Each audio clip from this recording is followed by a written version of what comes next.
yang membuat hati ini gelap. Wonten papat perkara sing garai ati iki gelap.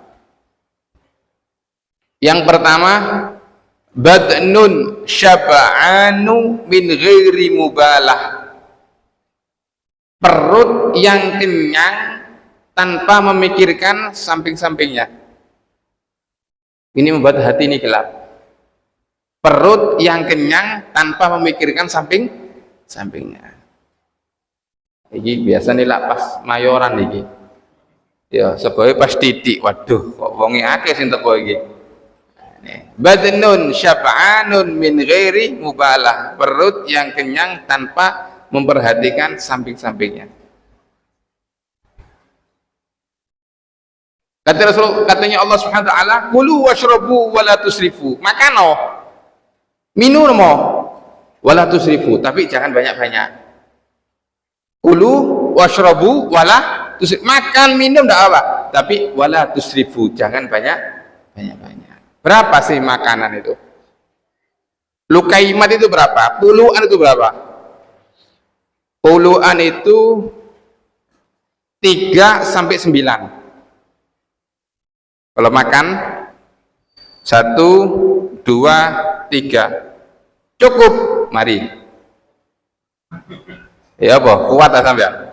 Lah aku gak kuat.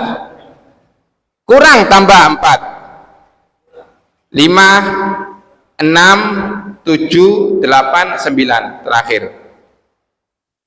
Ini yang dikatakan lukaimat. Rasulullah mengatakan makanlah lukaimat. Lah para ulama mengatakan 3 sampai 9. Ya aja dicoba moro semaput sementas kerja moro nggih. Ya enggak apa-apa. Lah mau dicoba enggak apa-apa. 3 sampai 9. 1, 2, 3 cukup. Tambah 4 cukup, berhenti. Kurang 4 cukup, selesai. Kurang lagi 5 tambahin. Mentok 9. Ya kalau saya kurang ya. Bahasa piring, Pak. Itu dulu kaimat ya. Dulu kaimat. Ada almarhum namanya Kiai Badri. Kiai Badri ini salah satu gurunya Habib Taufik. Ada di daerah Moyo. Kiai Badri Moyo. Moyo itu kalau dari rumah saya Warung Dowo terus dikit, makomnya di sana. Itu beliau makannya satu hari cuma 1 kali jam 10 malam. Jadi setiap hari puasa. Tiap harinya puasa. Akhirnya pernah sama Habib Taufik. Kiai, kan bagusnya itu puasa Daud, 1 hari puasa, 1 hari enggak, 1 hari puasa, 1 hari enggak. Jangan puasa terus, Kiai. Katanya Kiai Badri, kalau saya enggak puasa, Beb, darah saya tinggi. Jadi makannya Kiai Badri itu makannya jam 10 malam sambil dibuat sahur. Buka sak sahuri.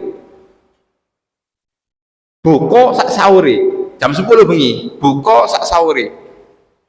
Jadi bis maghrib itu bukanya cuma kurma 3, jam 10 baru makan, yaitu buka sak sahuri.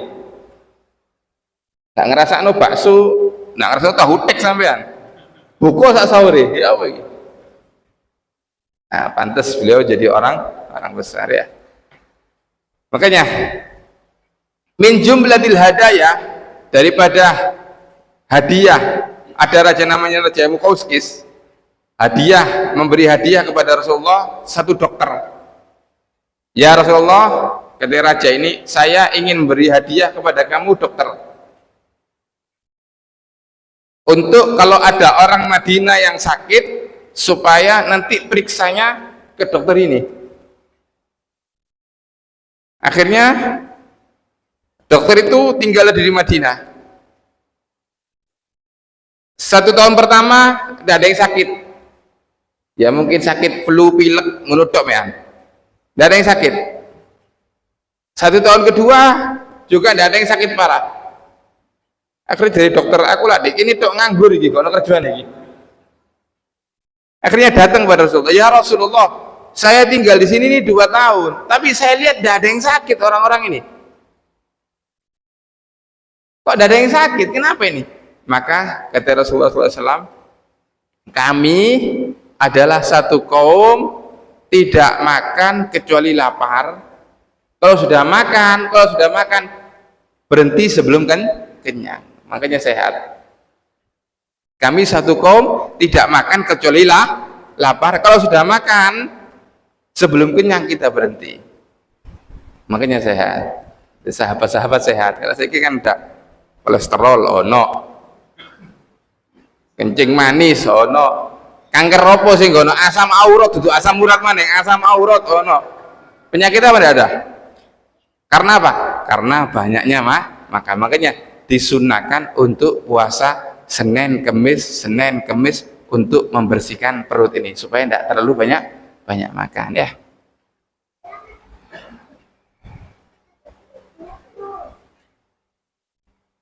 Yo siji sampean, saya ini lebih suka makanan Jawa. Jujur aja saya ini lebih suka makanan Jawa. Jadi kalau kayak kelor, tahu kelor sampean nggih? Ya, kelor, DKI pecelan, tempe, tahu, iwak asin, nikmat.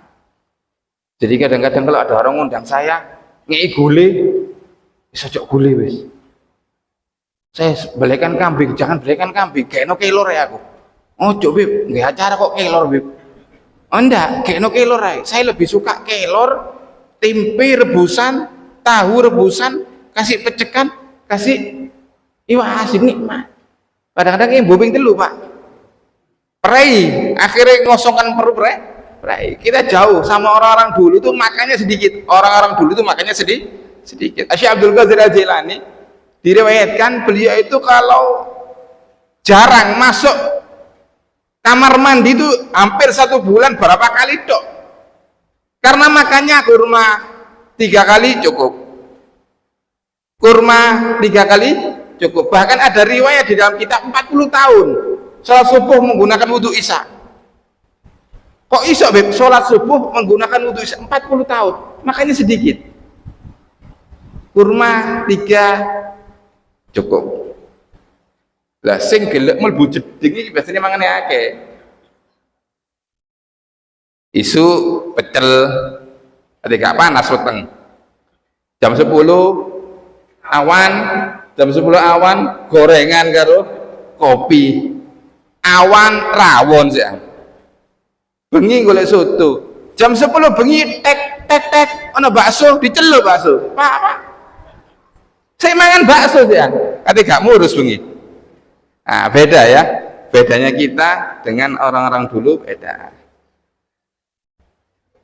Syekh Abdul Qadir itu 15 tahun, Syekh Abdul Qadir itu 15 tahun baca Al-Quran birijlin wahid, maaf ya, menggunakan satu kaki,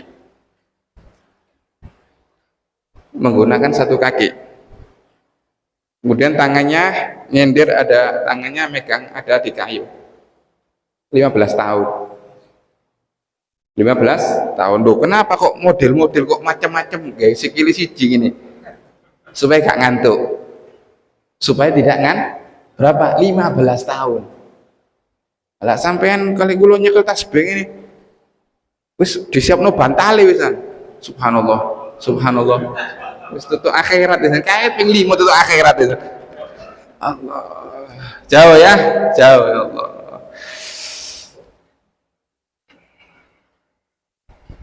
Badnun syab'anu min ghairi mubalah, perut yang kenyang tanpa memperhatikan sekitarnya. Ini salah satu yang membuat hati ini gelap. Al-Imam Syafi'i beliau mengatakan, ma syabi'tu mundu 16 sanah illa syab'atan.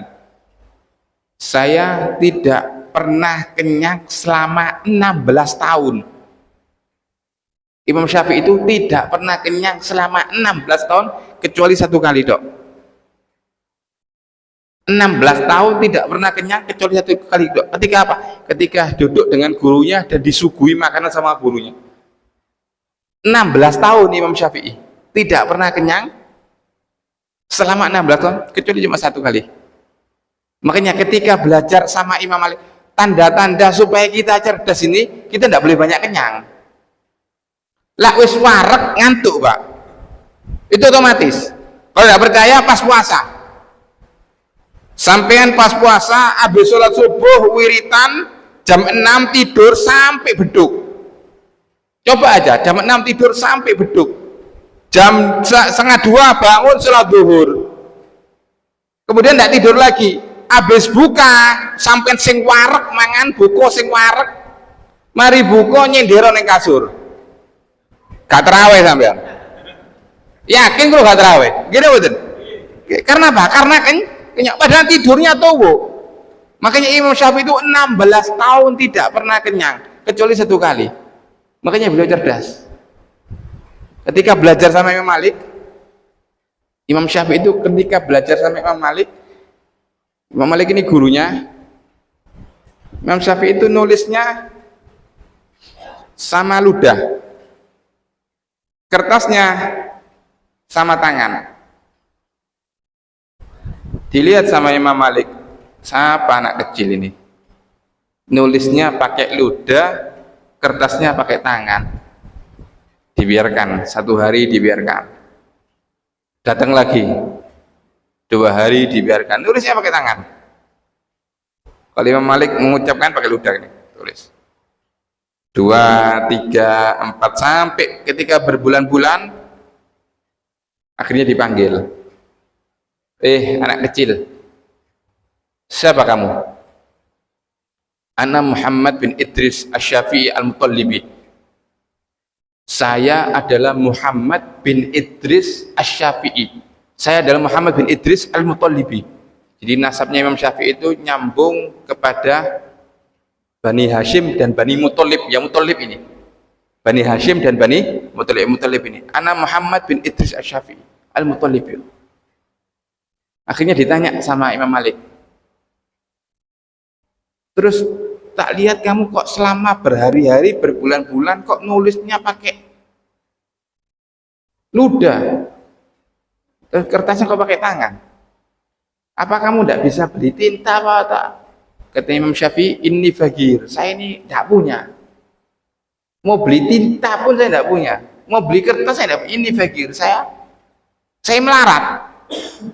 Akhirnya kata Imam Malik, faham kamu? Apal yang saya terangkan kamu faham?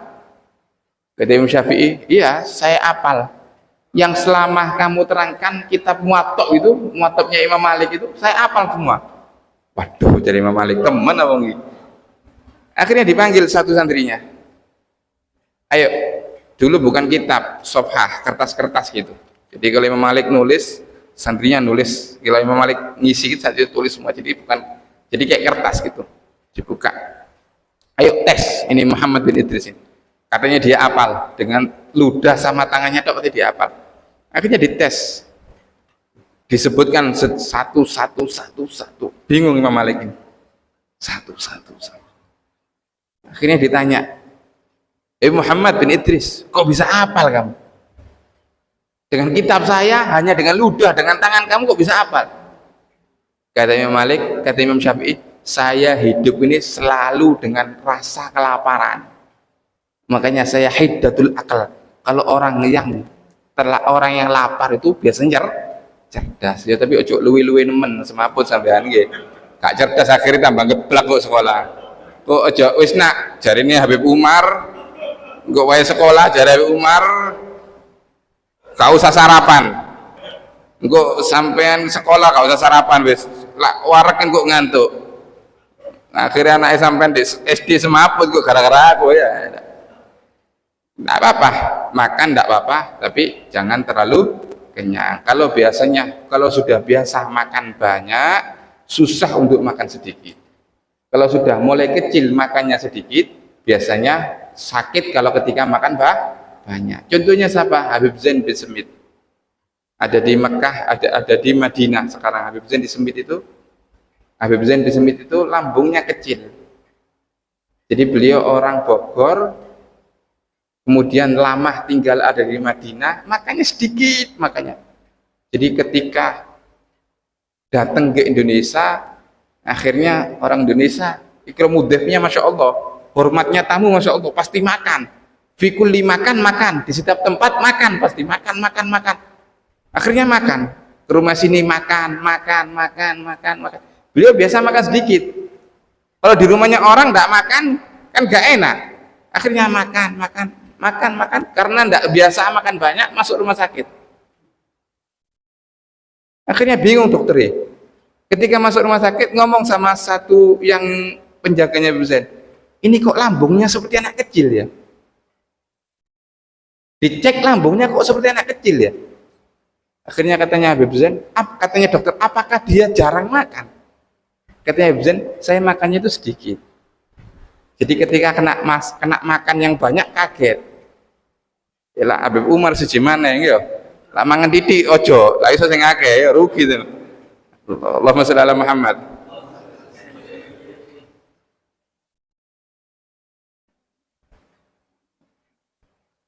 Ini yang pertama, yang membuat hati itu gelap, badnun syab'anu min ghairi mubalah, perut yang kenyang tanpa memperhatikan yang lain. Yang kedua, wasuhbatud dhalimin, jangan sering duduk dengan orang-orang yang zalim. Jangan sering duduk dengan orang-orang yang zalim. Kalau ketemu orang yang zalim, duduk ahlan wa sahlan, ketemu ngobrol sebentar, keluar.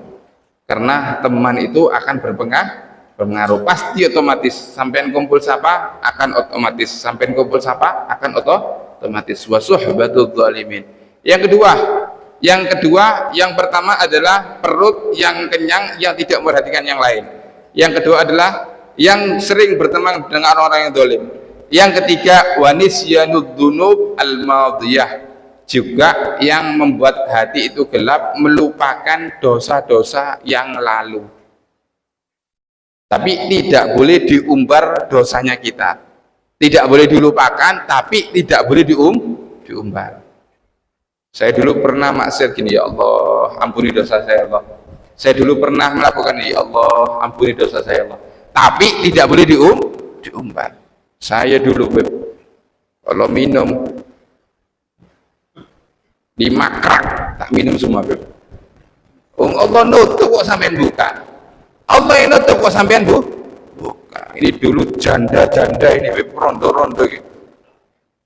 Tak entek aku kabeh ini. Les entek. Allah nutup kok panjenengan buka. Selama masih Allah nutup, jangan ada buka. Allah yang menutup, jangan kita buka.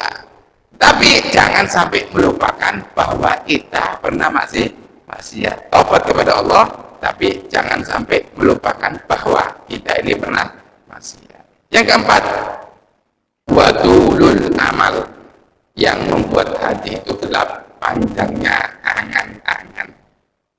Panjangnya angan-angan. Waduh, kapan yang lebih ya?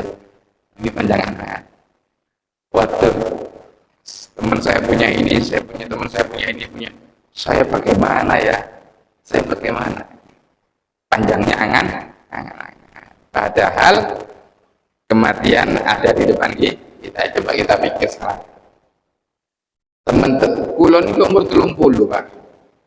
Tapi konco kuat kesing mati misalnya. Jadi 30 lagi. Teman saya sudah banyak mati. Apa meneng umur 50? Bisa oleh titel almarhum kabeh kunci sampean. Ini umur 30 ini. Teman saya sudah banyak, tak lihat almarhum fulan meninggal. Fulan meninggal. Itu umur 30. Apalagi yang sudah umur-umur 60, pasti temannya banyak berangkat. Loh, kadang-kadang ketika kita melihat jenazah kita sama. Melihat jenazah sama tidak melihat jenazah sama. Imam Fudail bin Iyad pernah mengatakan, ketika saya kecil, saya tidak tahu mana keluarganya. Ketika menghadiri jenazah, ketika saya kecil, saya tidak tahu mana keluarganya. Karena apa? Semua menangis. Takut mati. Mana ini? Apakah ini anaknya? Apakah ini anaknya? Tidak tahu. Karena apa? Semua menangis. Tapi kata Imam Fudail, ketika saya dewasa, zamannya sudah beda. Semua tidak menangis, anaknya tok nangis. Semua tidak menangis, anaknya tok yang itu zamannya Imam Fudail. Zaman saiki anaknya gak nangis lah bapaknya mati. alhamdulillah warisan metu. Kan tuh begitu. Zaman sekarang anaknya tidak nangis. Kalau zaman dulu semua menangis. Hatta la na'rif, sehingga saya tidak tahu mana keluarganya, mana ahli warisnya, mana orang, mana anaknya, mana orang, tidak tahu. Karena apa? Semua menangis, takut mati. Ketika Imam Fudal besar, keluarganya menangis. Kalau zaman saya anaknya gak nangis. Durung garing wis totalan warisan anaknya.